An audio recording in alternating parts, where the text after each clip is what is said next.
오늘 성경 봉독은 누가복음 5장 1절에서 11절까지, 마태복음 4장 18절에서 20절까지입니다. 무리가 몰려와서 하나님의 말씀을 들을새 예수는 게네사렛 호숫가에 서서 호숫가에 배 두 척이 있는 것을 보시니 어부들은 배에서 나와서 그물을 씻는지라. 예수께서 한 배에 오르시니 그 배는 시몬의 배라. 육지에서 조금 떼기를 청하시고 앉으사 배에서 무리를 가르치시더니 말씀을 마치시고 시몬에게 이르시되 깊은 데로 가서 그물을 내려 고기를 잡으라. 시몬이 대답하여 이르되 선생님, 우리들은 밤이 새도록 수고하였으되 잡은 것이 없지만은 말씀에 의지하여 내가 그물을 내리리이다 하고, 그렇게 하니 고기를 잡은 것이 심히 많아 그물이 찢어지는지라. 이에 다른 배에 있는 동무들에게 손짓하여 와서 도와달라 하니 그들이 와서 두 배에 채우며 잠기게 되었더라. 시몬 베드로가 이를 보고 예수의 무릎 아래에 엎드려 이르되 주여, 나를 떠나소서, 나는 죄인이로소이다 하니, 이는 자기 및 자기와 함께 있는 모든 사람이 고기 잡힌 것을 말미암아 놀라고 세베대의 아들로서 시몬의 동업자인 야고보와 요한도 놀랐음이라. 예수께서 시몬에게 이르되 무서워하지 말라. 이제 후로는 내가 사람을 취하리라 하시니 그들이 배를 육지로 대고 모든 것을 버려두고 예수를 따르리라.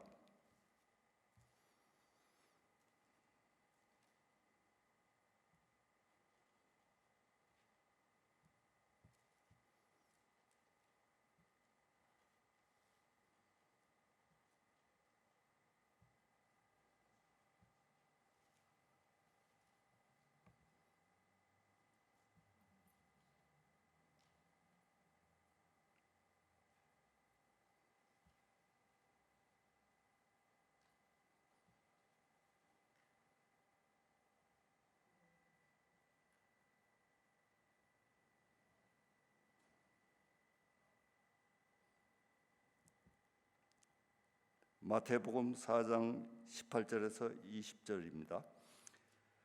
갈릴리 해변에 다니시다 두 형제 곧 베드로라 하는 시몬과 그의 형제 안드레가 바다에 그물을 던지는 것을 보시니 그들은 어부라. 말씀하시되 나를 따라오라. 내가 너희를 사람을 낚는 어부가 되게 하리라 하시니 그들이 곧 그물을 버려두고 예수를 따르리라. 아멘.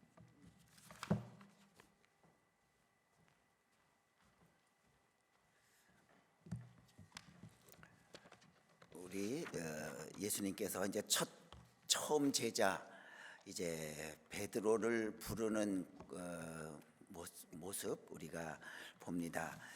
다시 우리 처음부터 돌아가서 보시면 갈릴리에서 예수님이 30년 동안을 성장하시고, 그리고 이제 예수님의 그 메시아 사역을 감당하시기 위하여서 유대로 내려오셔서 세례를 받고 이제 예수님의 공생애를 시작하지요. 거기서 40일 광야 금식 기도하시고, 그리고 거기서 장차 제자 될 사람들을 만나요.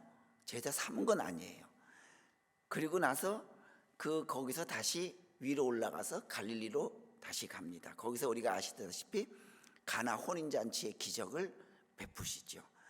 그리고 나서 이제 예수님께서 다시 올라가셨으니까 예수님께서 유월절을 맞이하여서 예루살렘에서 지내기 위하여서 유월절을 유대로 내려오십니다. 유대 내려오면 예루살렘 성전을 당연히 들리죠. 내려오셔서 성전에서 비둘기 팔고 돈 바꾸는 자들을 다 내어쫓고, 그리고 유대인의 관원인 니고데모의 방문을 받아서 어떻게 하면 내가 영생을 얻을 수 있습니까?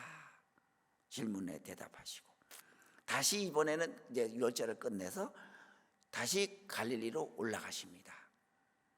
한번 내려오셨다가 올라가시고, 그리고 다시 내려왔다 또 올라가시는 길이죠. 올라가는 중에 우리가 잘 아시는 대로 사마리아 여인, 수가성의 여인을 만나서 너희가 주는 우물물은 목마르지만 내가 주는 물은 영원히 목마르지 아니하리라 말씀하십니다. 그리고 갈릴리에 도착하셔서 거기서 왕의 신하의 아들을 고쳐주고, 그리고 갈릴리 호수에서 고기 잡는 베드로와 그의 친구들을 만나서 이제 그물을 가득 잡게 해줍니다. 그리고 나서 베드로를 오늘 제자 삼는 그 장면, 우리가 지난주에도 보고 그 주주에도 보고 오늘 또 보겠습니다. 자, 우리가 한번 이렇게 한번 상상해 볼까요? 지금 베드로의 감정이 어떨까요? 그는 어부뿐만 아니라 한 가정의 가장이에요. 어부라고 하는 것이 뭐 그 당시에 뭐 고깃배가 뭐 튼튼했겠습니까? 그저 조금 잡아서 그것을 자기들 가족들 먹여야 되고, 조금 남은 거 팔아서 좀 돈을 벌어서 그 뭐 학교 가는데 보내야 되고, 옷도 사 입어야 되고, 무거워요. 그 책임이 얼마나 무겁겠어요. 그런데 못 잡았어요. 한 마리도 못 잡았어요. 그 못 잡았을 때의 그 심정이 어떻겠어요? 실망됐겠죠. 또 자괴감도 들 것 아니에요. 내가 뭔가 이게, 내가 이 가장인데 내가 이 빈손으로 돌아가면 오늘 저녁 나를 기다리고 있는 내 처와 자식들, 내가 무슨 체면인가? 또 그들이 배고파하는 모습, 내가 남들만큼은 잘 해주지 못해도 배고프진 않게 해줘야 되고 헐벗진 않게 해줘야 되는데, 이거 아무것도 한 마리도 못 잡아서 뭘로 배를 주어야 될 것인가? 그런 자괴감. 내가 소위 말하는 전문 어부인데 내가 이렇게 밤새도록 한 마리도 못 잡았다니, 그 절망감, 자기 자학, 야, 내가 이게 무슨 꼴인가? 이 오만 감정이 베드로에게는 다 있을 거예요. 그런데 그때 예수라는 사람이 나타나서 당신 배 좀 씁시다, 올라타더니 좀 배를 좀 건너뛰으십시오. 그래서 더 건너뛰어서 사람들에게 설교하게끔 하려고 그런 베드로에게 찾아가서 그 오만 가지 좌절과 자괴감과 절망함과 거기에 빠져 있는 그 베드로에게 배 좀 씁시다 했을 때 그 감정이 어떻겠냐 말이죠. 말투가 고왔겠을까? 마음이 기뻤을까? 흔쾌히 내줄 마음이 생겼을까? 그러면서 그는 그물을 쓰고 있었잖아요. 거기에 걸려있는 뭐 풀 뭐 이런 거, 뭐 나무 쪼가리, 또 다음에 또 씻어 이거 써야 되기 때문에, 그때의 베드로의 심정이 바로 그 모습입니다. 그 자기의 자괴감, 체념, 절망, 그 모습, 그걸 다 씻어내고, 그물을 씻었다 그랬어요. 씻어내고 예수님이 부탁하자 기꺼이 배를 내어드리는 그 어부의 모습, 그 마음, 이게 바로 예수님의 마음을 샀어요. 여러분, 우리도 어찌 보면 내 자신의 감정을 비울 줄 알아야 우리에게 새로운 삶이 주어지는 거예요. 우리는 내 감정이 절망에 가득 차거나 혹은 분노에 가득 차거나 실망에 가득 찰 때 어떤 얘기도 들어오지 않습니다. 어떤 생활도, 어떤 일도 우리 손에 잡히지 않을 거예요. 바로 우리가 오늘 예배를 통해서, 우리가 하나님의 말씀을 통해서 가져야 할 것은, 내게 쌓여 있었던 그 모든 서운한 감정들, 그게 분노의 감정이든지, 그게 자기 스스로가 갖는 자괴감이라든지 절망감이라든지 혹은 체념이라든지, 이런 서운한 감정들을 예배를 통해서, 하나님의 말씀을 통해서 우리가 씻어내고 다, 그 다음에 내게 닥쳐오는 여러 가지 모든 일들을 포용할 때에 우리가 비로소 하나님이 주시는 것으로 우리는 체험을 받을 수 있는 겁니다. 우리 생각해 보세요. 우리 서운한 감정, 분노의 감정이 어떤 많이 일어나요? 인간 관계에서 많이 일어나요. 대부분 인간 관계지요. 그것이 가족의 관계든지 아니면 교우의 관계든지 친구 이웃의 관계든지 인간관계에서 서운한 감정 혹은 분노의 감정 많이 일어나요. 그 감정 하나 때문에 우리의 일상생활이 힘들어지고 내 몸이 아프기도 하고 목회하면서 그런 거 많이 저도 겪습니다. 그 목사들이 제일 많이 간 병들이 이 심장병이에요. 그래서 교회에서 그 어려운 일이 있으면 그 고민하고 괴로워하다 보면 심장이 아프고 그래요. 그래서 목회자들이 대부분들이 위장병 아니면 심장병들이 많이 걸려 있어요. 저도 마찬가지예요. 그래서 어떤 때는 이렇게 보면 이 심장이 아파요. 그래, 내가 지금 스트레스 많이 받고 있구나. 잊으려고 노력해요. 그런데 이제 지나고 보니까요, 인간관계라는 게 그렇더라고요. 우리 그렇잖아요. 나를 좋아하는 사람들이 훨씬 많잖아요. 그런데 나와 이 관계가 좀 틀어져서 나를 서운케한 감정을 가진 사람은 한두 명이에요. 그런데 그 한두 명이 주는 그 서운한 감정 때문에 내가 좋아하고 있는, 나를 좋아하고 있는 모든 사람들과의 관계가 내가 멀어진다고 하면, 그걸 무시한다고 하면 얼마나 억울해요. 그래서 터득한 게 하나가, 그래, 인간관계의 모든 것은 사람을 이해해주고 포용해주고 이렇게 세우는 것이 모든 인간관계의 끝이에요. 그렇게 될 때 모든 인간관계가 아름다워져요. 그런데 그게 안 되는 경우도 있을 수 있어요. 그럴 때 그래, 내 주변에 내가 좋아하고 또 나를 이해해주고 좋아하는 사람이 훨씬 많은데 내가 그 한두 명의 인간관계 때문에 그들과의 내가 나를 좋아하는 관계가 정말 그것은 내가 멀리 해놓고 여기에만 집착할 필요가 있겠는가? 그럴 필요 없더라고요. 아무리 내가 그 사람에게 좋은 말을 하고 좋아지려고 해도 이미 나를 밉게 보겠다는 사람의 마음은 돌릴 수가 없더라고요. 그래서 하나의 제 원칙이, 그래, 내가 살다 보면 이 땅에서 서너 명은 내가 미워하고 서운한 감정 가진 사람 그냥 품고 살아도 괜찮다. 뭐 있으면 어떠냐? 내가 예수도 아닌데 그들을 다 용서하고 다 품어주려고 하다 보니까 내가 병들어요. 그럴 필요 없다. 그래, 나를 미워해라. 나도 미워하겠다. 뭐 그러고 살다 보니까 나도 편안해지는 거예요. 그러다 보니까 시간이 지나니까 또 다 편안해지고 말이죠. 이번에 한국 가서 제가 목회하면서 조금 서운하게 했던 그 가정을 교회에서 이제 만났어요. 그분은 뭐 좌충우돌하는 사람이니까 이 사람하고 부딪히고 저 사람하고 부딪히고 뭐 그래요. 돈은 많으니까 또 그 사람들이 또 따르는 사람도 있고 또 그 원수된 사람도 있고 그래요. 그래서 좋았다가 또 멀어졌다가 그분도 좀 서운하게 했어요. 그런데 이번에 가니까 의외로 저한테는 접근을 못하고 우리 집사람을 붙잡더니 반가운 그 고향 친구 만났듯이 너무너무 반갑게 맞이하는 거예요. 그래서 우리 집사람도 그랬대. 웬일인가, 이 권사님이 왜 그러신가 그랬대요. 그래서 나중에 그 다음날 주일 예배 이제 설교하고 그 교회에서 전화가 와서 우리 집사람한테 카톡이 왔어요.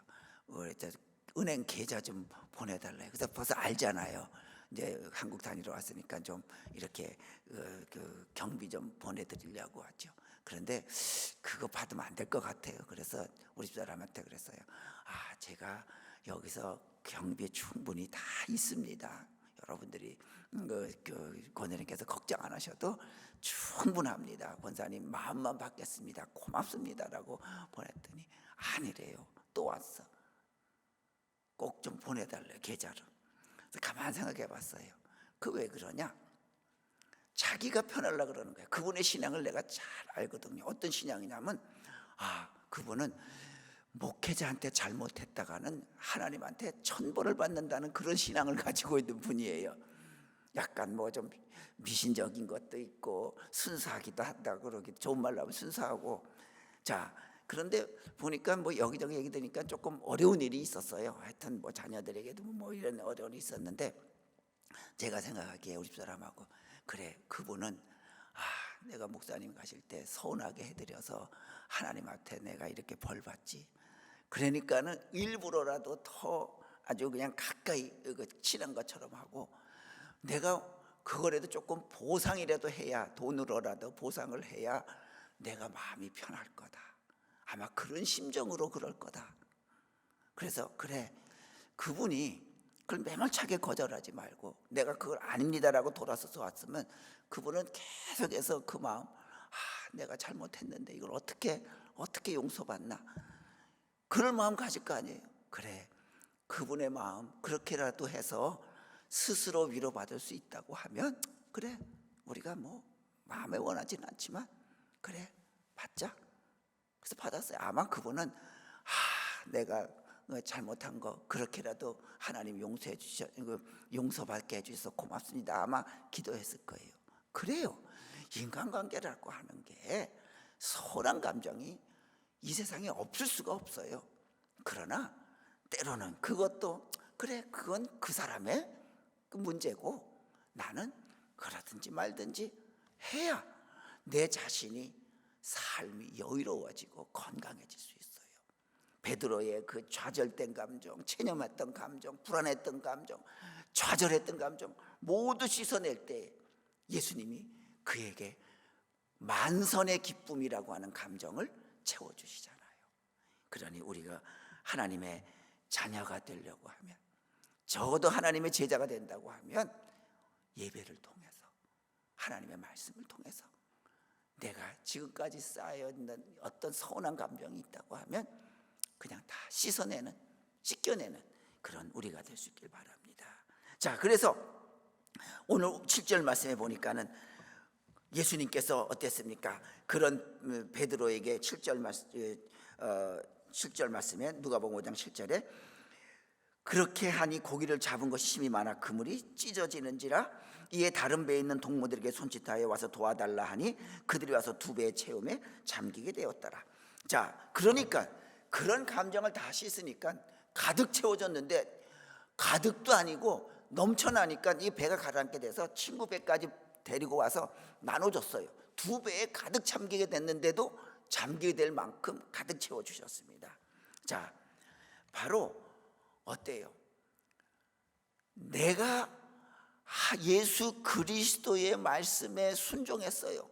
비록 지금 감정은 좌절과 체념이고 불안이지만, 예수님께서 배를 좀 사용하자고 했을 때 그 말씀에 내 감정을 다 싣고 누르고 말씀에 순종했더니 어때요? 내 배만 채워주셨나요? 친구의 배까지도 예수님께서 가득 채워주셨잖아요. 그렇습니다. 여러분들, 한 사람이 순종하면요, 다른 사람까지도 기쁨을 누리게 됩니다. 이게 신앙의 철칙이에요. 내가 하나님께 불순종하면 모든 사람들이 힘들어해요. 여러분들, 우리도 나 한 사람의 순종이 많은 사람의 유익을 가져다 준다고 하는 그 믿음을 가져야 돼요. 내가 불순종하면, 내가 하나님 앞에 잘못되면 나로 인해서 내 옆에 사람, 다른 사람까지도 다 메마르게 됩니다. 여러분, 그러기에 진실한 신앙은 남을 풍요롭게 합니다. 신실한 신앙은 남을 부유하게 해요. 그러나 불신앙은, 잘못된 신앙은 상대방을 메마르게 합니다. 허탈하게 합니다. 우리 그러잖아요. 국간에서 인심이 난다고 말이죠. 자, 내가 좀 여유가 있으면 내가 남에게 주잖아요. 근데 내가 여유가 만약에 없으면 내 속에 탄식 소리도 끊이지 않고요, 짜증나는 소리도 끊이지 않아요. 그러기에 우리는 내 마음의 여유가 필요해요. 한 번은 한국에 있을 때 점심때 이렇게 돼서 우리 집사람하고 뭐 오후에 다른 교회 뭐 일정이 없어서 점심 먹어야겠다라고 해서 집사람한테 오늘 점심 같이 나가서 우리 먹자고 그랬더니 흔쾌히 대답해요. 그런데 12시가 다 되니까 전화가 왔어요. 여보, 내가 나가려는데 이 빨래가 아직 잘 끝나지 않아서 한 30분만 늦추면 좋겠다고. 그때 제가 어떤 감정이 있겠어요? 그때는 제가 아침을 먹었느냐 뭐냐 하여튼 배가 하나도 안 고파요. 지금 먹으러 가면 맛있는 게 손해다, 조금 늦게 갔으면 좋겠다라는 생각을 가지고 있었을 때 전화가 오니까 그래 그러라고 빨리 다 돌리고 전화하라고. 근데 만약에 그때 제가 배가 고팠어 봐요, 뭐라 그랬겠어요? 아니 좀 진작 빨리빨리 좀 돌리지 말이야. 이제 그 시간 다 돼서 빨리 돌리면 어떡하냐고 막 짜증 냈을 거예요. 근데 내가 배가 부르니까 짜증이 아니라 그래 잘 됐다고, 조금 더 있다가 뭐 30분이 아니라 1시에 만나도 좋다고. 내가 여유로운 마음이 있으니까요 아무 문제가 안 돼.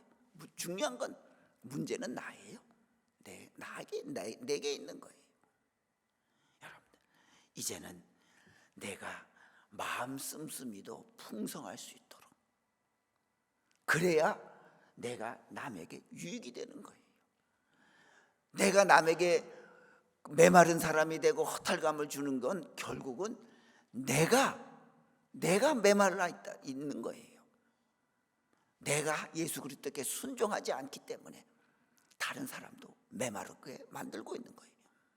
이제부터 베드로처럼 예수 그리스도의 말씀에 순종할 때에 자기 배만 채우는 것이 아니라 친구의 배까지도 가득 채우게 되는 그런 믿음을 가지는, 그런 넉넉한 믿음을 가지는, 순종의 믿음을 가지는 그런 우리가 되야겠습니다.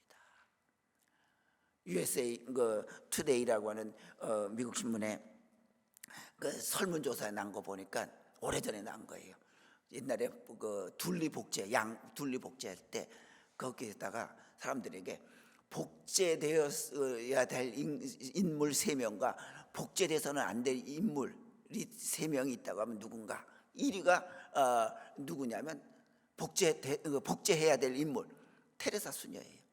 키 1m 50에 허름한 수녀복 한두 벌 있는 사람이 뭐 복제할 필요가 있을까요? 그런데 그는 인류에 공헌하는 자잖아요. 두 번째가 물론 미국에서 미국 사람 상대로 했으니까 그렇게 나왔지만 답이 두 번째가 레이건 대통령이에요. 미국을 아주 강력하게 만들었잖아요.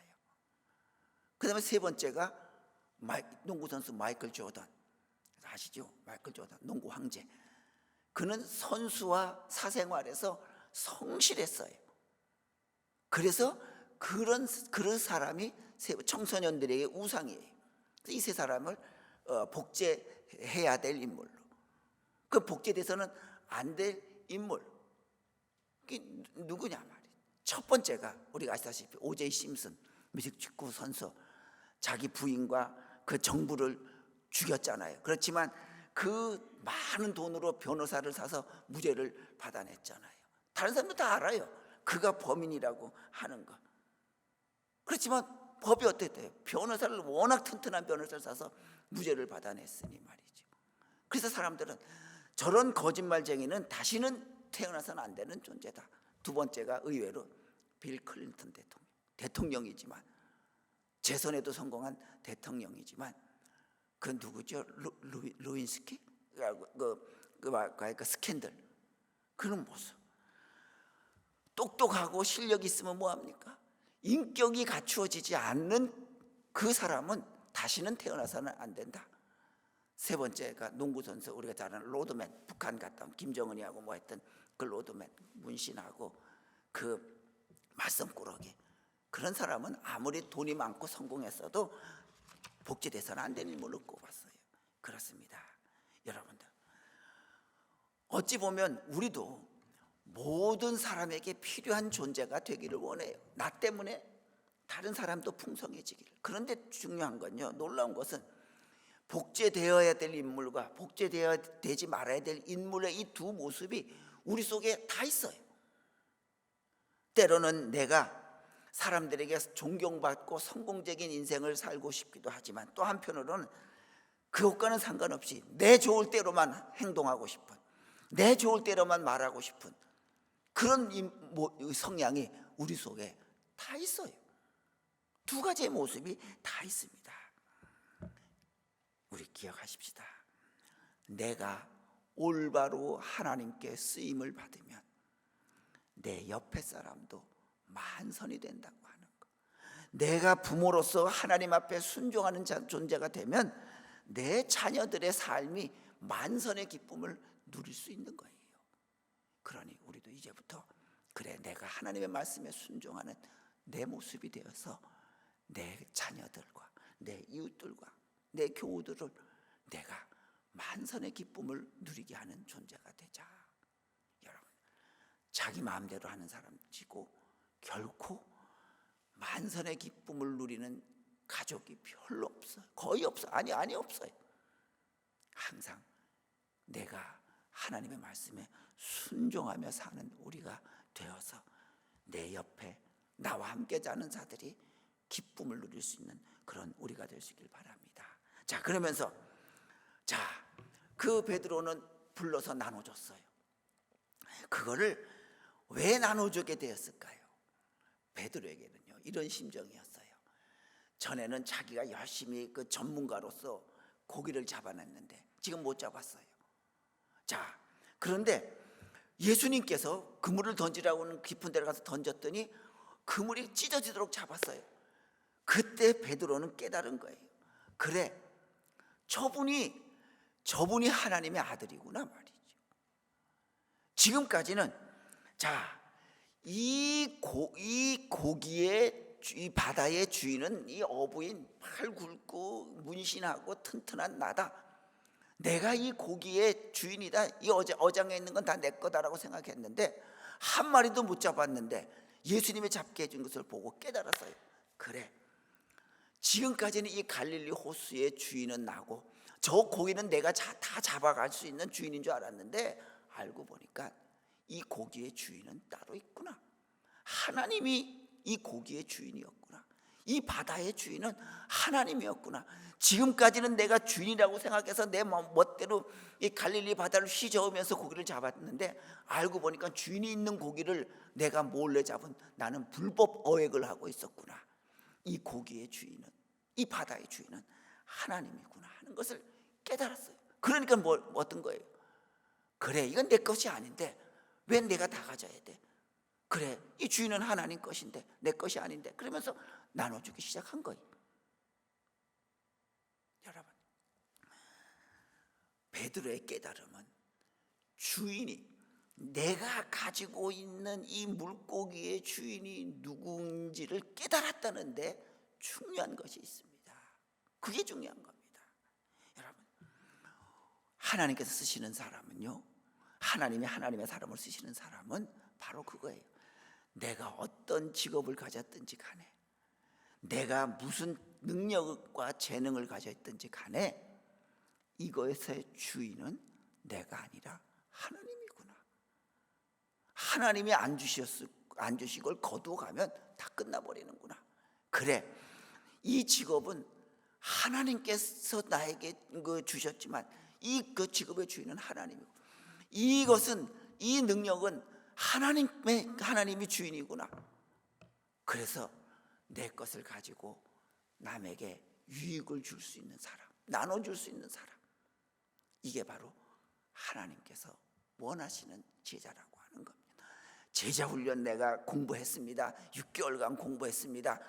그래서 제자 되는 게 아니에요. 한국교회 문제가 거기 있는 거예요. 제자 훈련 됐다고 그래가지고 졸업식 하고 이제 나는 제자다. 그런데 결국은 그 교회 가보니까요, 그 교회가 또 나중에는 완전히 반쪽에 갈라져요. 싸움이 나요. 온 대서특필이 돼요. 제자 훈련했던 교회인데 아니에요. 제자는 내가 가지고 있는 이 재능, 내가 가지고 있는 물질, 내가 가지고 있는 이 직업, 내가 가지고 있는 이 성품, 이거 주인은 하나님이구나. 그래서 나눌 줄 아는 사람이 바로 하나님께서 원하시는 존재가 된다고 하는 것입니다. 자, 그래서 하나님이 나의 주인이 되어 알 때 베드로는 뭐라고 말합니까? 오늘 마지막입니다. 여기 보니까 8절에 시몬 베드로가 이를 보고 예수의 무릎 아래 엎드려 이르되 주여 나를 떠나소서 나는 죄인이로소이다. 뭘 깨달았어요? 첫 번째가 이 모든 것의 주인은 하나님인 것을 깨닫고, 두 번째가 나는 죄인인 것을 깨닫았어요. 자, 왜 죄인이라고 깨달을까? 우리 그러죠. 나는 죄인입니다. 그런데 간절함이 없어요. 내가 왜 죄인일까? 그런데 베드로는요, 강력하게 다가오는 게 있었어요. 뭐냐면 예수님이 자, 밤에 잡았어? 못 잡았습니다. 그럼 저 깊은 데로 가서 던져보세요. 그러니까 베드로가 알겠습니다. 밤새 던져봤어. 못 잡았지만 말씀대로 순종하겠습니다 하고 갔잖아요.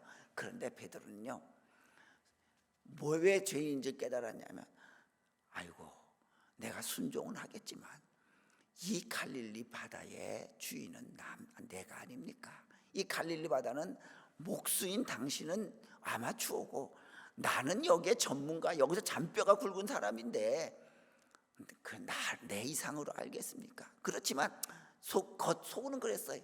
그렇지만 다 해보라고 그러니까 한번 가겠습니다. 순종하는 척 했지만 마음속에는 코웃음 쳤던 거예요. 마음은 안 그러면서 겉으로만 순종하는 척 했던 거. 바로 그 마음이 있었는데 예수님이 가득히 잡게 해주신 그 고기를 보는 순간, 아이고, 내가 그 마음 잘못했구나. 겉으로는 순종하는 척했지만 속으로는 당신이 뭘 압니까? 내가 더 잘 알지요. 무시했던 그 마음, 기대하지도 않았던 그 마음, 한번 가보라 그러니까 가보는 거지. 내가 무슨 뭘 잡겠습니까? 뭐가 있겠습니까? 기대하지 않았던 그 마음, 예수님의 말씀을 충분히 받아들이지 못했던 그 불신앙, 그게 뭐예요? 자기 존재예요. 그게 자기 본질이었어요. 그걸 고기를 보는 순간에 깨달은 거예요. 이야, 내가 이런 존재였구나. 순종하는 척 하면서도 비웃었구나. 그저 순종하는 척 하면서도 무시했구나. 그러니까 예수님 앞에, 예수님, 제가 죽을 죄를 졌습니다. 제가 죄인입니다. 깨달은 겁니다. 여러분들, 바로 하나님은, 예수님은 그 베드로의 그 양심을 본 거예요. 그렇게 안 해도 돼요. 순종했잖아요. 그러니까 예수님한테 네가 순종했으니까 이렇게 잡게 해준 거야, 그렇게 말을 들을 수도 있을 거예요. 그런데 베드로는 양심껏 고백했잖아요. 예수님, 순종했지만 제가 마음속으로는 코웃음 쳤습니다. 자기 양심을 고백한 거예요. 교우 여러분, 하나님이 귀히 여기는 사람의 결정적인 모습이 뭐냐면 양심이 살아있는 것입니다. 윤리적으로, 도덕적으로 죄를 지어야 죄인이 아닙니다. 우리가 이 세상의 소리에 귀 기울이느냐고 하늘의 소리를 무시했을 때, 내 하나님이 주신 하늘의 양심의 소리를 무시했을 때, 그게 바로 죄인이 되는 겁니다. 이제부터 우리는 하나님 안에서, 그래, 이제부터 하나님 안에서 내 가슴 속에 들려주시는 그 하늘의 음성을 듣고 겉으로만 순종하는 것이 아니라, 알겠습니다, 내 주인은 하나님이십니다 고백하면서 내 마음까지도 순종하며 따라갈 줄 아는 진정한 의인으로 살아가는 우리가 될 수 있기를 주님의 이름으로 축원합니다. 기도합니다. 거룩하신 여호와 아버지 하나님, 우리가 예수님의 제자로 살아가기를 우리는 원합니다. 우리 속에 이제 진정 우리의 삶의 주인이, 나의 모든 것의 주인이 하나님임을 우리가 진정 깨닫게 하여 주시옵소서. 때로는 우리 속에 가지고 있는 좌절과 불안함과 실패와 분노의 감정까지도 다 예수님 안에서 덜어내고 하나님 주시는 은혜로, 하나님이 주시는 하늘의 소리로 우리 삶을 가득 채워나갈 수 있는 우리가 되게 하여 주시옵소서. 예수님의 이름으로 기도하옵나이다. 아멘.